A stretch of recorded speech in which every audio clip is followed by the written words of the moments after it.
All right, second take on this, as it happens. So, since we're in chapter 11 here and reading from cover to cover from Parinama Method, boop, we are now at page, it's going, this is actually worth mentioning that we're at page 273 because if you're following along in the book, there is a worksheet here.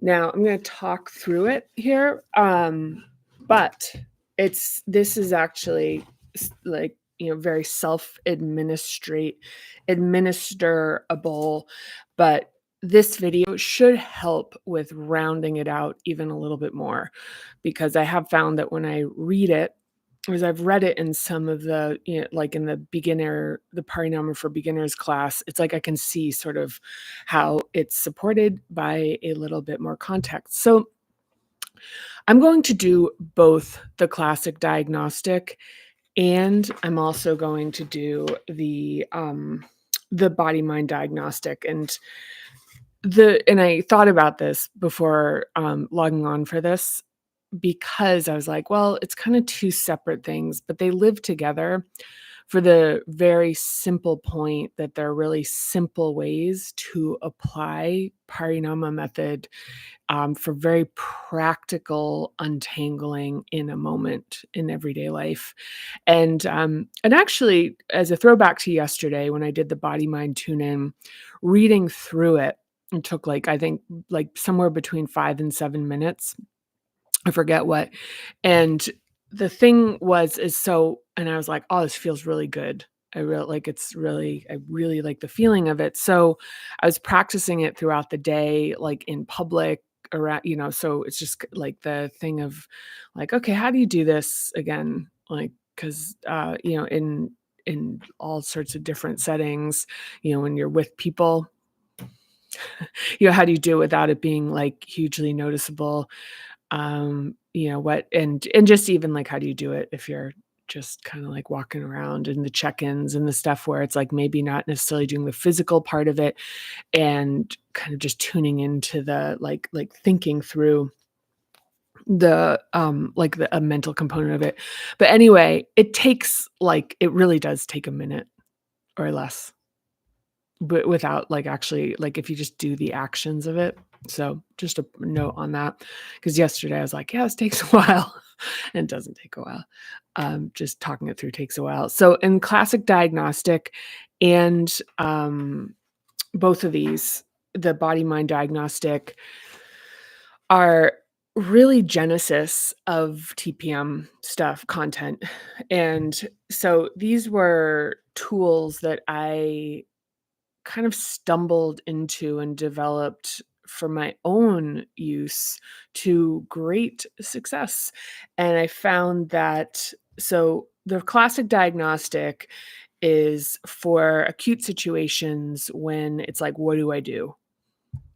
And most of the time and this has to do with giving advice. So this was me getting out of the advice game, because as I've talked about before, I'm going to give a little bit more preamble here. Because if you like this, these are good for, I guess, if you have the book, but if you listen here as well. But the thing with advice is that people will come to me and they will say, hey, can I have some time? And because there's something I want to sort of work through, or like they actually don't say work through. They literally like want to talk through things that have to do with usually professional for the most part. And the thing is people will come to me with like a couple vignettes that represent really emotionally charged aspects of the situation, but I can't. And the typical like mechanism for advice is that people they say, well, this person said this thing to me and blah, blah, blah. And it was at work and this happened and this, and there's a lot more context to it. But if they're emotionally charged about it, if it's activating them, they're pulling the things that are really going to be related to this kind of activated aspect of it versus contextualizing the situation and even heavily emphasizing their own emotional state, which can really impact what it's like to give advice to somebody or to give guidance to someone. And so the classic diagnostic was something that I developed for giving advice and also for removing the sort of, if I don't have time and if they don't have time and there's a situation where it's like I have a meeting in 15 minutes and this just got dumped on me and I'm like really like, freaked out and overwhelmed, is a good example of this kind of thing. Or, someone at work said this to me and I'm trying to figure out how to respond. And if it's just like I'm angry about it or like I need to defend myself, this kind of thing, it's like the remediation and the fix on it can actually exacerbate the situation where it's like, I need to stand up for my integrity here versus having a longer, like a end game type of thinking about how to handle these types of situations. So this was developed to get me out of the advice game. So I don't always use it, you know, I don't always use it, but it's it's like it's as you'll see, hopefully, it's really helpful because what we're doing with it is I'm letting the person I'm talking to and guiding through this, like, really evaluate the larger situation themselves instead of having actually, it's not unlike the fact that the body mind tune in when it's like the 17 steps are like spoken out loud. It takes 7 minutes. And then when you're doing it yourself in your head, with just sort of like being able to dippity, dippity, dippity through it, it's like less than a minute. It's kind of similar to that because when people are coming for advice and they're like, oh, there's this other thing I need to mention. There's this other thing. Oh my God. And you say, well, this might, like in the old model of advice, say, oh, this is like this. And they go, well, actually this just reminded me this other thing happened. So, and that's infinite, like, honestly, like, so what we're talking about is tapping in to your own sensibility and your own context and kind of widening the aperture. So I'm going to read this and then we're going to like do it. And then we're going to move on to what is actually the body mind diagnostic that really informed my utility of this and to go as far as to like even talk about like the passion behind developing it further because I had tried everything, and by everything I mean like from Tony Robbins workshops to every fucking new age thing on earth, like weekends and weeks and workshops and traveling the world, going to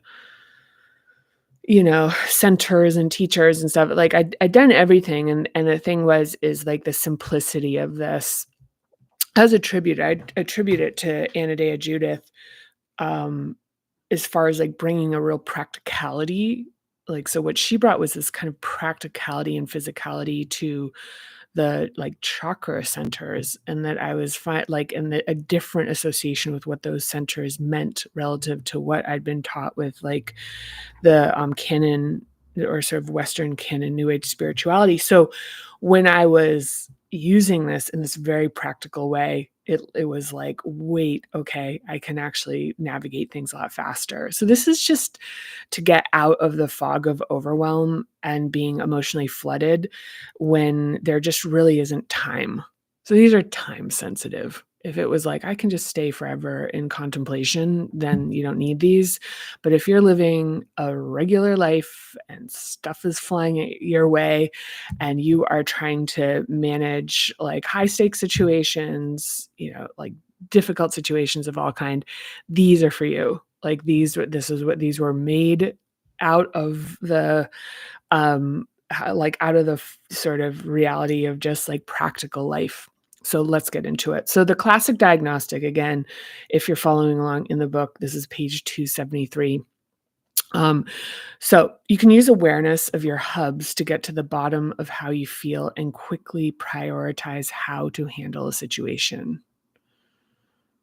So for a specific situation, we're going to rate each hub on a scale of 1 to 10, 1 being this isn't important and 10 being this is very important. So just hang in there. I'm going to read through this and then we're going to actually do the exercise together.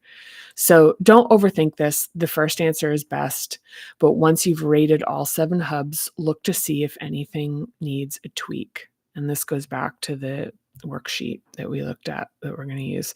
Multiple hubs are always affected when we face a challenge, but choosing the one with the highest score supports our ability to take the most effective initial action. The worksheet on the following page can be used for the exercise. Begin by explaining or writing down the basics of the specific situation you wish to explore. We'll get it. I'll go a bit more into this when we get over to the worksheet. So the primary purpose of this exercise is triage, which allows you to prioritize to take effective action when multiple stressful factors get tangled up, as they often do in an intense situation. This exercise can reduce the sense of overwhelm and lack of clarity about how to proceed and replace it with greater certainty about what to do next. In many cases, emotions, the second hub, can crowd out a more significant aspect of the issue. For example, if in a particular situation you give yourself a relatively low rating in the second hub because enjoyment and satisfaction are not being affected, yet there are strong emotions like anger about the primary concern in the moment of the fourth hub, for example, losing social credibility, a lack of process can prioritize the anger over the predominant concern of losing social standing. And I'm just going to point out to this is that it's like if the anger of having been like whatever, and the ultimate fear, once explored a bit further, is losing social credibility. You can see how acting on the initial impulse of emotion and being flooded can actually exacerbate the situation and set you back even further. I mean, this is really, yeah. Yep. Okay. So a lack of process can prioritize, okay, boop a doop a doo. Okay. A lack of process can prioritize the anger over the predominant concern of losing social standing. Compartmentalizing the emotion anger as you first address your fourth hub concerns with the appropriate people makes it possible to process the effect experienced on each hub in descending order. Okay. Eventually, find a constructive outlet for the anger. There's a difference between feeling disrespected in a single instance and being concerned that there's a pattern developing.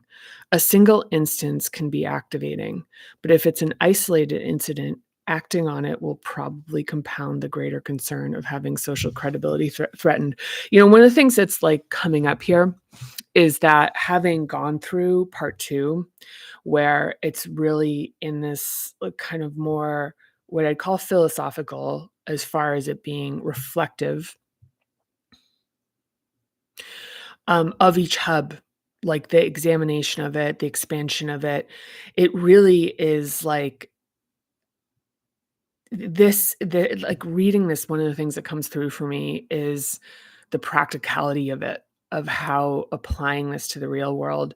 And one of the things here actually has to do with the fact that, and this is something that is I've taught as like a workshop, but it's not really, it's kind of like alluded to in the book, but not sort of underlined and bolded, which is that it's like having the arising, and this is, I guess this is probably like the remediation for any kind of notion otherwise, is that having like the arising feelings is not a license to express them openly. I mean, this is part of what emotional regulation is about, is being able to decide where and how we're expressing ourselves, deciding. We're deciding in an active sense, not in a kind of a passive reflex protective, like stuffing stuff down way. It's like, okay, here's not the place, and then finding a place to like actually discharge the feeling, to express it in a place where it's not gonna harm you. I mean, that's the reality. Like, this is the practical. That's the reality. It's like, if you have arising anger with a person, a lot of, one another way to put this is that this is an expression of something, it's a reaction to something that does have an internal component to it. It's like something being upsetting because it's activating an old pattern. So, to really like have a really strong, high voltage expression of that in the moment is like part of how we create like more of the tangle, which is just really continuing to exacerbate sort of a like a pattern in our life, versus being able to stay really emotionally regulated in the situation and then do the processing, like kind of in your own space, discernment, the plan, like your plan of action of like, okay, is this something I can manage myself and my reaction is the issue? Or is this something where it's like, okay, this is not a situation that has any type of like long or even short-term feasibility to it? It's not, I mean, it sounds like so disconnected, but this is like life. This is being, honestly, this is being like good at being at adulting, leading, lifing, whatever. And another thing I'll add into this is that, it was like there was a discussion at dinner on Thursday at Thanksgiving dinner, which was about my, it kind of came up about this thing about my sort of history of being like kind of, I guess like thrust into leadership positions as someone who'd never really actively been seeking to be a leader, but would, kept, I'm sort of consistently perceived. And I think one of the things that like, like there was like a discussion that I was kind of like, yeah, I don't really get that. Like there was kind of like, well, maybe it's because you have this. And I actually like the thing that came to mind, and I didn't really talk about it at the time because I was like, this conversation is fine, but whatever. Um, is that I actually think it has to do with the fact that in general, when you're like emotional regulation, being able to kind of stay calm with your vision, kind of it's like about having, I guess, what you could call like good judgment, good control, good self-control, as being someone who can be like, I guess, be sort of trusted. But it's this quality that has a lot to do with it, which is like if somebody makes me angry in a moment, then I'm not like, listen, you fucking, like, that it's just more, I'm like, yeah, that's like kind of ridiculous. And then afterwards being interested about like, why is that really upsetting? And then being like, okay, what part of that is like me? And what part of it is like a situation that is like, it's like, okay, well, what would be a strategy for like this as an ongoing thing in my life? And sometimes you have to stay in shitty situations, bosses or whatever, or at least I have. And so there's more on that. TMI for this. Okay, so you can use this exercise for both personal and professional situations. As a boss and advisor, I've used this to help a staff member get to the bottom of a conflict, prepare for a conversation, or decide whether to take a new job. As a friend, I've used this to help figure out quickly how to address conflicts with partners and others, rather than offering advice based on the vignettes of information provided when they're upset. Using this exercise helps people figure out how to solve their problems. So, for themselves. Yeah, that's the whole thing, guys. And as previously discussed in other read-alongs, is that like, it's just really quintessential, like, key parinama that it's, like, learning to really listen to yourself and trust yourself. And that this is not about becoming an isolated person, it's becoming a stronger person. And so it's like, if you're a column, like, bearing the load, you're like in a row of columns, like, you're doing it together, but, it's like it's like this is really about being able to, like, really, like, stand, like, really strong, to be, like, the load-bearing column versus the ornamental. So that's my kind of, sort of pointing to in terms of, like, the, like, selfishness of this, which is that, if it's like, "Oh, this seems really selfish and self-indulgent," it's like, no, the stronger within, the inner strength component has this like, considerable benefit for others. Yeah. So they can access a fuller context of their knowledge of the situation as they consider it hub by hub. I like when something I wrote a long time ago consistently matches up with how I feel about it now. Once the primary issue has been identified and diagnosed, the next step is to figure out how to communicate or to take specific constructive action. This is when advice can be helpful, so constructive steps are taken to get to a resolution. So it's taken me 20 minutes to get to the exercise. So if there is any request for me to do a separate video that is just the exercise, I will do it, but I just upon request. Upon request, I'll do it. For this, I mean, the purpose of these videos really is, and that actually might be a standalone video topic because yeah, actually, it's a really good idea. But, for this is like the read along, which is like, let's contextualize this, and then the tools are yours to use, indefinitely. So let's talk about this. Now, so let's do this together. Now, if you have a writing implement, it's important to do this, like, it's necessary. Have a pen and, pen and paper, like, whatever, something that you're gonna be able to record this on. And so the worksheet that's here in the book is, like, great way to do it. Um, but if we're gonna do this together, I would draw a grid here. If we're gonna do this together and you don't have the book handy or don't have the book,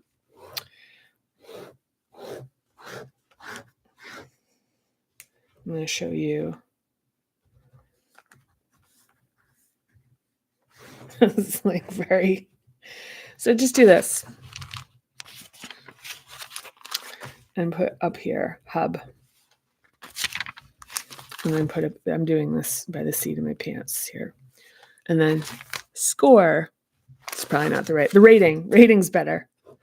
Rating. Okay. Now at the top of the page, write a descriptor of the situation. Okay. So, like, write Jeff or write, potluck or whatever the thing is, like, budget.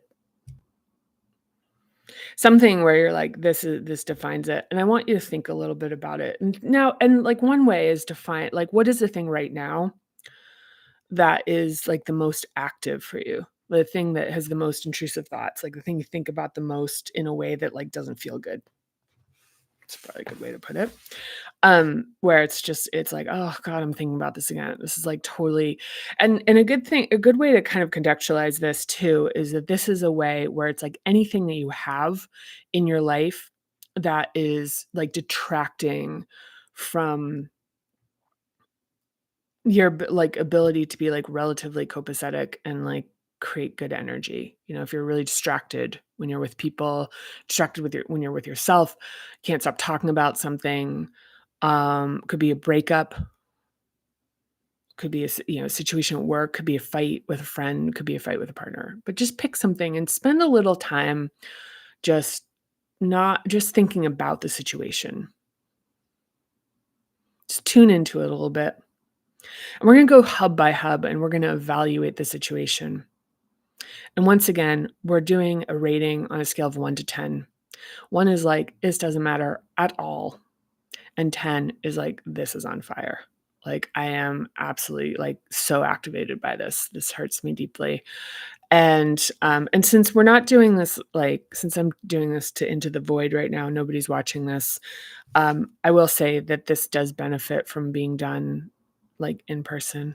So, or like with some activity, because there's always stuff that comes up with it that's surprising where it's somebody's like, it's all tens, like, or whatever. It's not all tens, but like just, the questions that come up. So feel free to put them in the comments. I'll answer them as quickly as possible.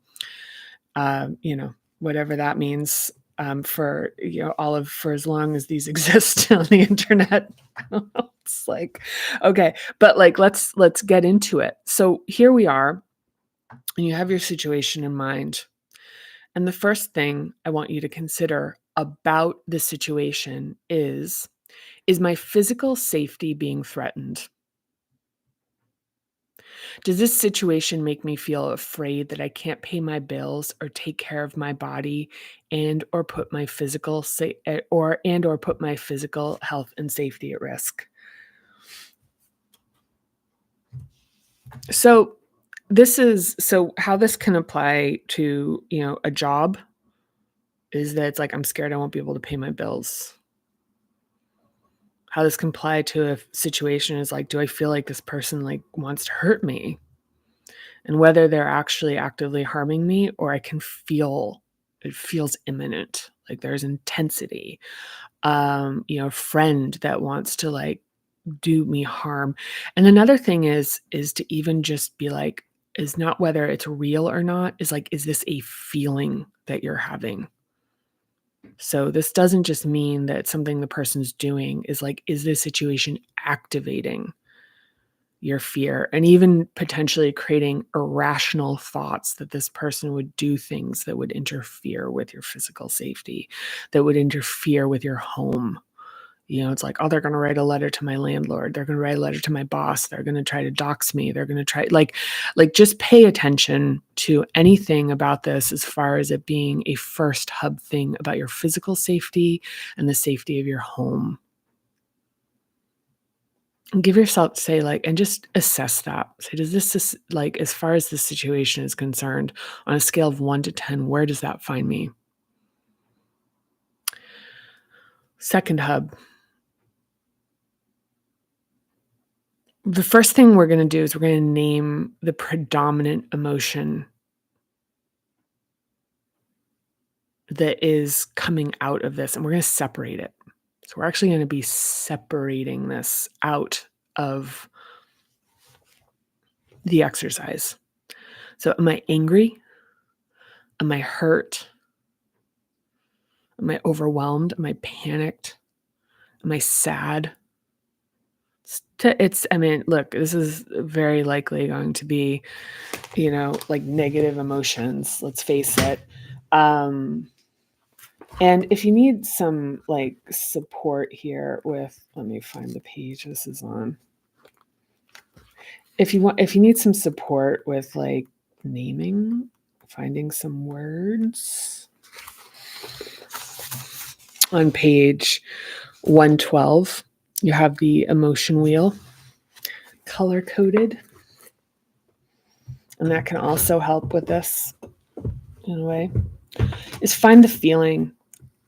And we're going to we're just going to compartmentalize that. Write it down.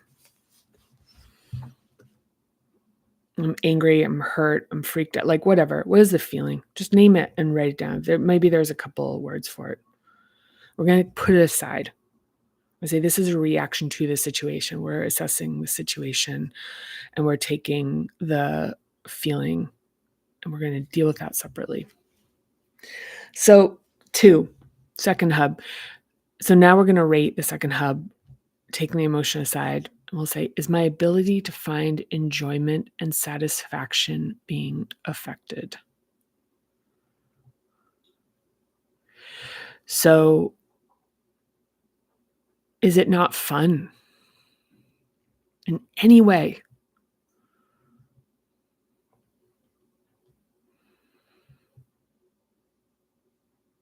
Is your overall enjoyment, and this matters. This is something where it's like, you can be like, "Well, who cares?" Sometimes you got like, it's like, but we're paying attention to this. So, in a group of friends, it's like, "This isn't fun. This feels terrible. This isn't fun." Like, I don't feel free to be um, to have time to enjoy any of this, to kind of be in a place where I'm doing good work, like, because I'm like, because the feelings are so negative that, my work is being affected in a sense, but it's like specifically because I just don't enjoy this anymore. If it's in a relationship, it's just like, this just is not fun. We are always, this is always awful, or at least not, or most of the time. So it's like, look at quality of life in terms of like enjoyment. And is this like, see like how this is affecting that, and give it like, in terms of its importance of, of how you're experiencing this, 1 to 10. Now in the third hub, is my power being threatened? Is my ability to act on my own behalf, to be appreciated or to be respected, being interfered with?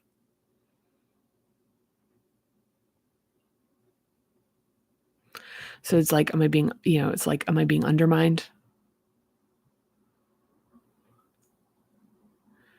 Am I being controlled?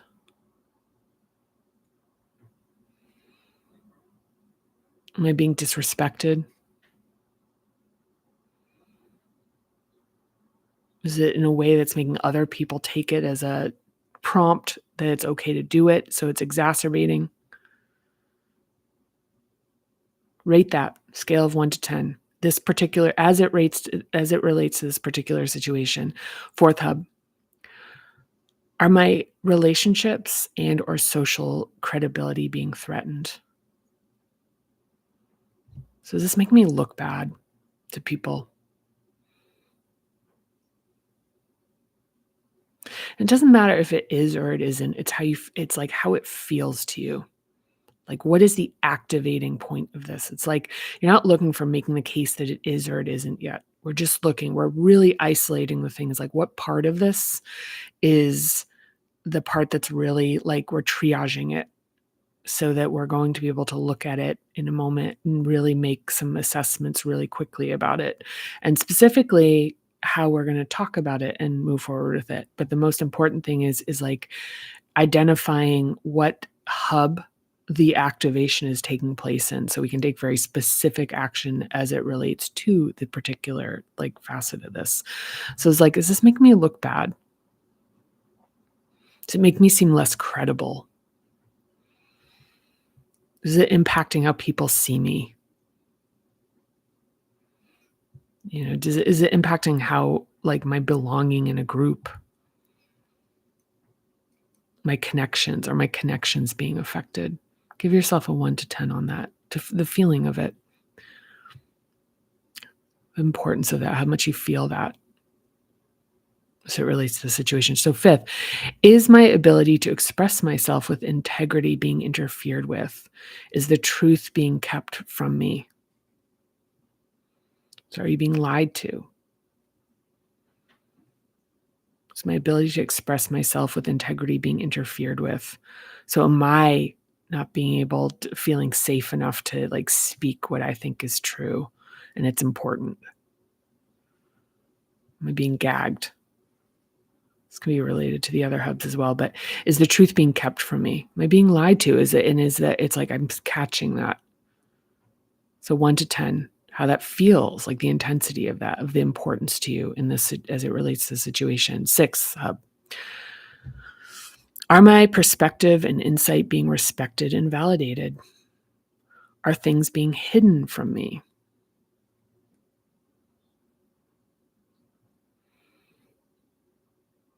People, like some examples of this is like if you say like, "Hey, this is what I think is going on," people go, "That's not what's happening." And you're like, "I really think it is." So you're and also, are your ideas being listened to, respected, and at least heard out? Doesn't mean that they're acted on, but it's like, are you just dismissed? Your ideas, nope, don't worry, don't care.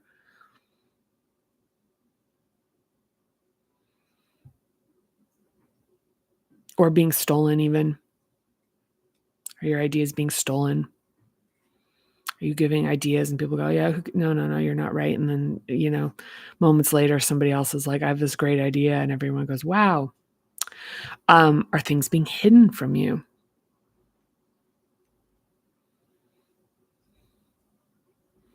You're not being shown the entire picture.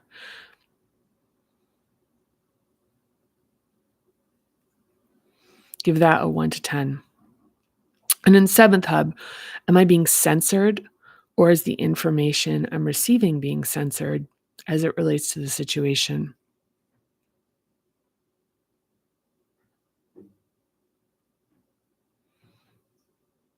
So it's interesting. Fifth through seventh are really about deception, being seen and respected, and then also, are you being censored, or is the information I'm receiving being censored? Um, I would add to the seventh, am I being allowed to think freely in this situation? Am I allowed to be, or is it dangerous to have thoughts about this? Is it dangerous? Is it like to be like honest? I'd go as far as saying this, a lot of this has to do with like what you're allowed to see in your own inner life. This one could go deeper. We could go deeper into this, but for the interest of time, I'm going to kind of move forward.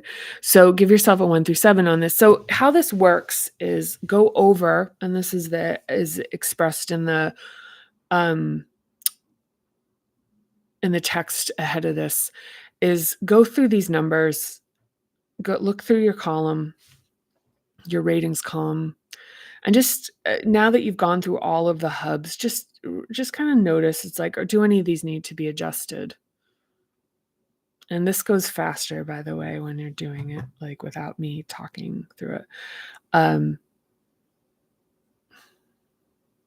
it's like, is there one that has, they're like, no, this is actually the bigger thing.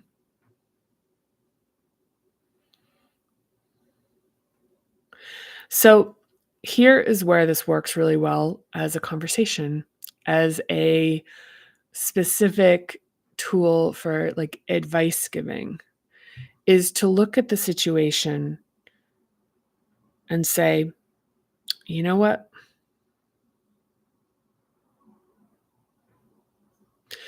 I feel like, I'll just use the example, like, yeah, and it can be surprising. This is one of the things I've found, is that people tend to be surprised and I'm surprised. This is one of the things, probably part of this that makes me really believe in this, is that I'm surprised because they'll be telling me this, like they'll give me the, high level overview of the situation, then we do this. And I'll be thinking, God, I think this is a first hub thing. Or if a lot of times I'm like, oh, this is third hub. And then it'll be something else.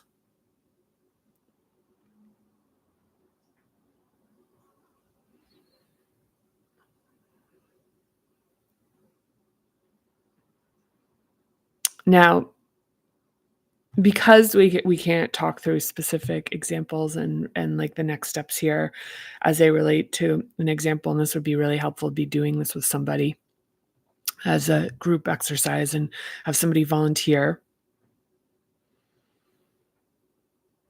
But it would be, so now that it's like, okay, the thing that I'm really worried about is social credibility. This is making me look bad. I'm worried about how people are going to think about this.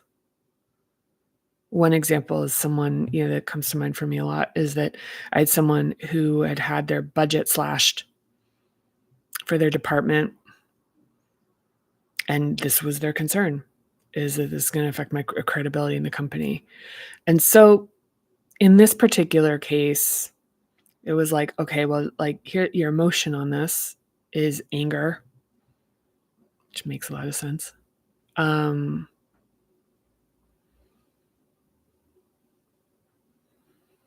and yeah, it was anger. And the thing was, it's like, okay, well, the move here is instead of going to your boss angry, just be like, I'm angry and I'm going to kind of put that aside. I'm going to deal with that. I'm going to go boxing tonight. I'm going to go run. I'm going to journal this. I'm going to do something with the anger, but I'm going to be very clear about sitting with my boss and saying, in like incredibly regulated, saying, here's my concern. I'm concerned that by the rest of the organization seeing that my budget has been deprioritized, that sends a signal that what I'm doing isn't important. And as a result of that, my relationships with the other departments are going to be undermined. And people aren't going to it's like, I'm just not going to have the relationships I'm trying to build are really going to struggle under this. That's an example. Okay. Yeah. And I mean, as you can see, it's infinite. And so part of this is to sit and reflect with this.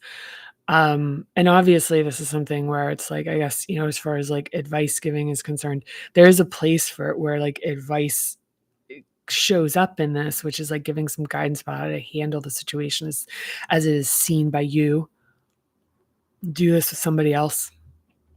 Say, okay, here's the situation. And now I'm realizing the thing I'm the most activated by is the fact that this is scaring me because it makes me afraid, that I'm going to lose my job and not be able to pay my mortgage.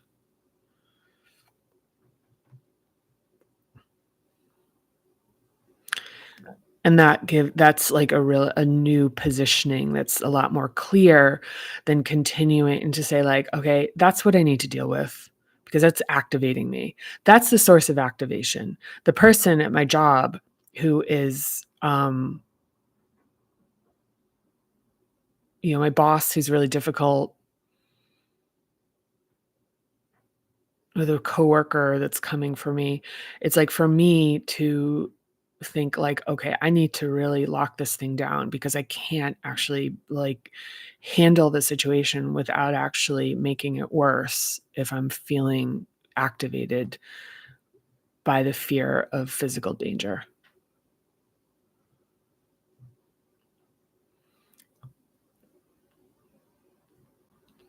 So, yeah. So I guess in a way this exercise is kind of like a beginning. Um yeah, a tool to tease us out. So let's talk about, last but not least, let's talk about the body mind diagnostic. So I'm just going to read this and then we're going to do a little chat about if there's anything left to discuss on this. I'm feeling kind of worn out already. So yeah, maybe I was a little too ambitious with saying I was going to do both, but when I was reading them, it felt like, oh yeah, you got to put these together.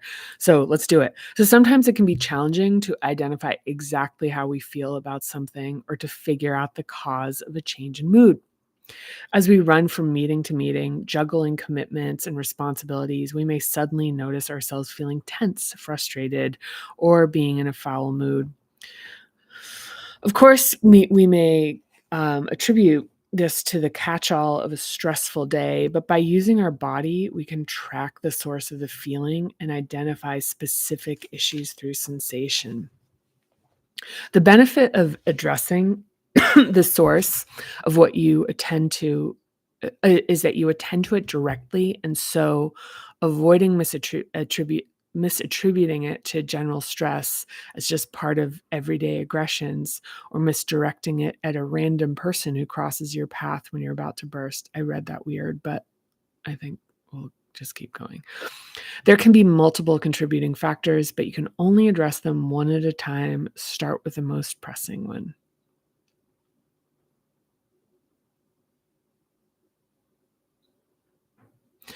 Yeah, it's like weird. The kind of analogy that just came to mind is that it's like if you're like treading water and somebody hands you a cinder block, it's almost being like, well, the cinder block is made out of like sand and like it's literally like it's deconstructing the cinder block. So instead of getting drowned by it, being like, yeah, it's mostly made out of sand or whatever. It's like concrete is made out of. What is concrete made out of? Clay? Somebody help me here. But just it has that quality to it. And it has actually that otherworldly quality where you're kind of bending reality because it's kind of like, of course it's a cinder block. Of course it's going to drown me. It's like, no, you're, yeah.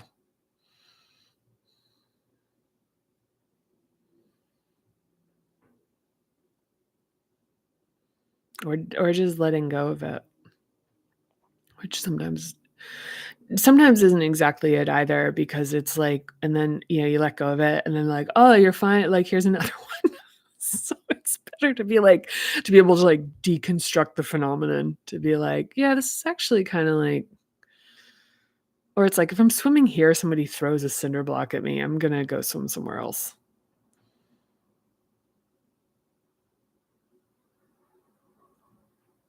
Instead of being like, look, I keep getting cinder blocks thrown at me. It's like, yeah, I get it. I've been there. Okay, so begin by noticing where you feel sensation in your body, specifically stiffness, discomfort, tension, or pain. First, note the physical location and its associated hub. Then reflect on what has happened in recent days and weeks that may have affected the hub. To name a few examples, some folks experience lower back pain when they have unacknowledged and unprocessed emotions. Some have tightness in the chest when feeling disconnected in a significant relationship. Some feel jaw tension after being demoralized by a boss or client and not being able to say anything. Some have upset stomachs when they're not being appreciated or respected. Some have stiffness in their feet or plantar fasciitis when feeling anxious about losing a job or about their health.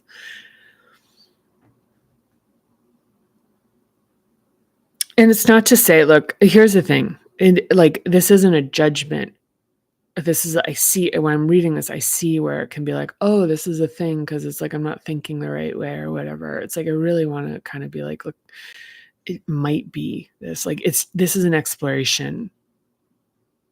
It's things like I did something wrong, so therefore I have it. It's just every time I see where that can creep in, it's like, oh shit, we got to kind of call that out.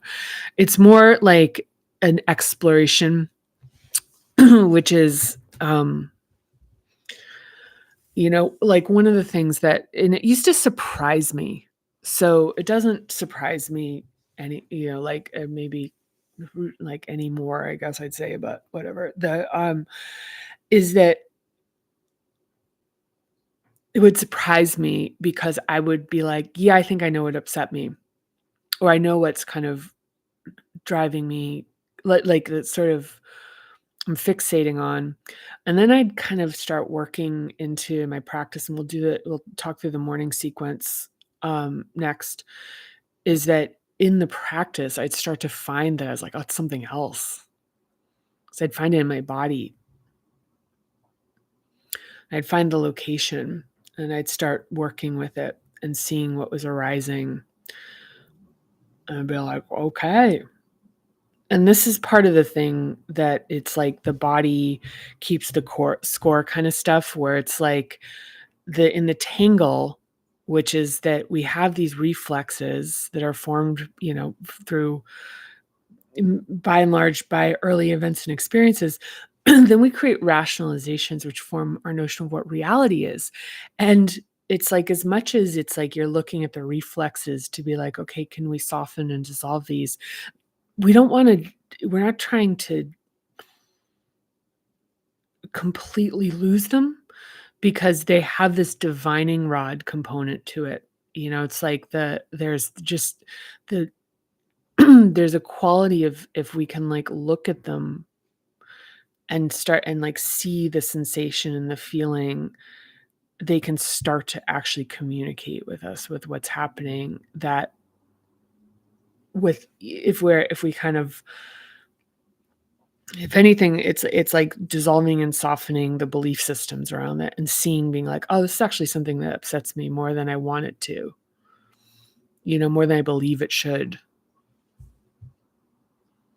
I mean, that was something it was like, like there was a lot of for me, like in the neck and the jaw, there was just this whole thing about me being like I had this belief about the fact that I was I did speak up for, it's like that, I was really opinionated or whatever, and that is like it doesn't bother me when they say that to me. It doesn't bother me. I'm fine. It did bother me.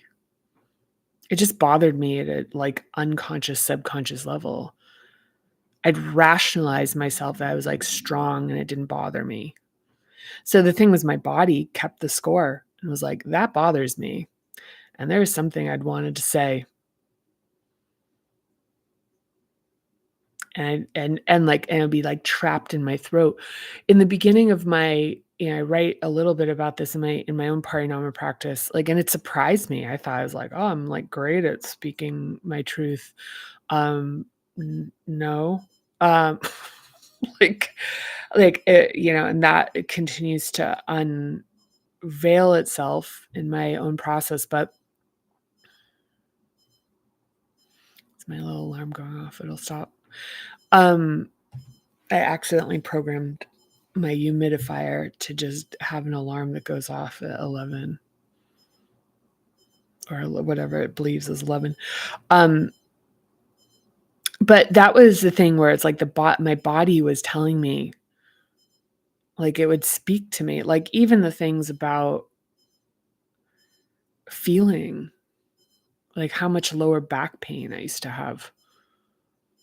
I had no idea what that was, but it was always. I mean, I look back on the pattern, like it was always associated with suppressing my emotions.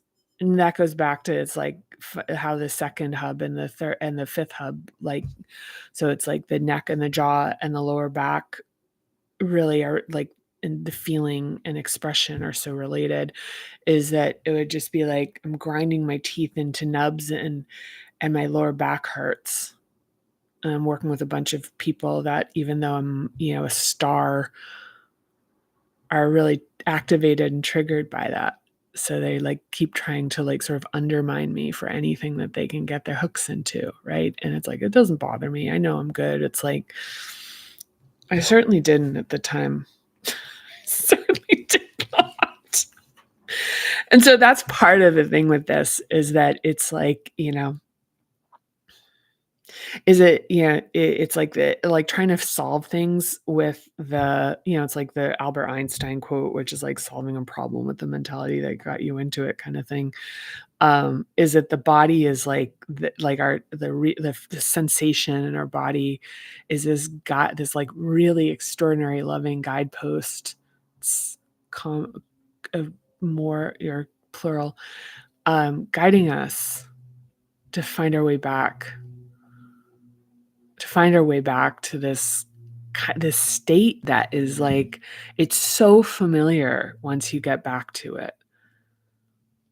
It's the state that I think is often like, things were simple when you were a kid. It's like not really like they weren't that simple, but it's like there's kind of a sense of like greater freedom before we were programmed and compressed, and it's like it's finding that again because it's not like new. The feeling is like very familiar. It's it because I mean, you already know it. It's just in there. And so part of the thing is like the thing about being like, I'm strong. That doesn't bother me. Like, a lot, and especially coming up in like the 90s where it was like, to be a woman, it's like, you gotta be like, couldn't be like, you don't want to be emotional. You want to be like sort of jocular and be able to like have like a harsh sense of humor. It's like nothing, it doesn't bother me. It's like, and then it's like, I'm like, oh, like, I mean, even, yeah. Yeah, I won't this one, I think that's where this ends for it. A little too much TM, like, yeah, that's good. Okay, so to wrap this up, so give that physical area. So once you've found the stiffness, tightness, like where there's like maybe your eyes are strained and tired and they're achy. This here, I still have the kind of wrinkle from it is like really, I from really trying to compress what like to really keep myself in denial. So it's kind of some of the stuff too is that like the physicality of your face, the tension. You see people with it. They're like resting faces in states of whatever adaptation.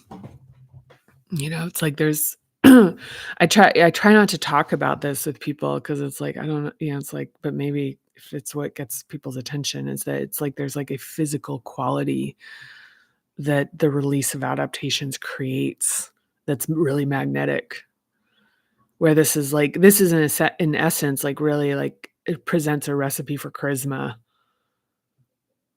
because it's like you reduce like your defensiveness, you kind of like open yourself in a way like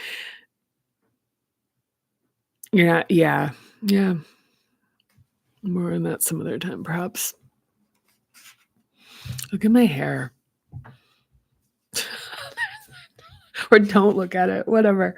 Okay, so give the physical area attention with the charge or discharge it needs by reviewing the techniques and exercises for the associated hub. Listen to what the sensation can tell you without forcing a narrative to fit a more convenient but inaccurate worldview. Keep in mind that sometimes pain wants to be babied and simply allowed to hurt for a little while. Oh, that's a big one. I'd forgotten about that.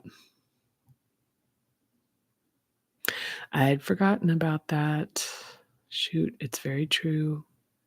When this is the case, just acknowledge it and contain it with patience and compassion. This is a good cue for journaling. A repeating thought can be a blockage, so merely writing it down or journaling on it can help release its mind. I think journaling is really good for this. As a prompt, it's like to find the hub and just kind of explore. Because the techniques and exercises, it's like, all right, yeah, that can be helpful for like moving it, especially charge and discharge. Discharge, like find it like specifically with tremoring, as it relates to a hub, is like extraordinarily effective. Very bizarre. I realize I was doing it yesterday. I actually did some at the gym, and because I'm not super concerned about the impression I make, like, I'm also aware. I'm not self-conscious, but I am aware, like the strangeness of like doing anything that's like tremoring. It's actually like one of those things where it's like perceived as like weakness, or like visible weakness. So like tremoring is something. It's like when you're in exercise class and you're shaking, it's like, oh, that's embarrassing kind of thing. It's like, so there's that. So maybe do if you need to, if you're in this early stages of practice, you do it at home. But some people do it at the gym. Some people like send me pictures and notes and stuff about doing discharge, like tremor specifically at the gym and the impact that has. So, okay, yeah, that's it. That's a marathon. I'm kind of tired. I've tired myself out. Okay. Well, I love you. And yeah, thank you. If you've made it this far, so happy to have you along for this. I'm so grateful for you. And I'm so grateful for your curiosity and your willingness and your abilities and all of the things that are really unique and important about who and what you truly are that get unearthed in this process and reaccessed and activated. And I'm just really overjoyed for you and sending you lots of love. I'll see you next time. Bye for now.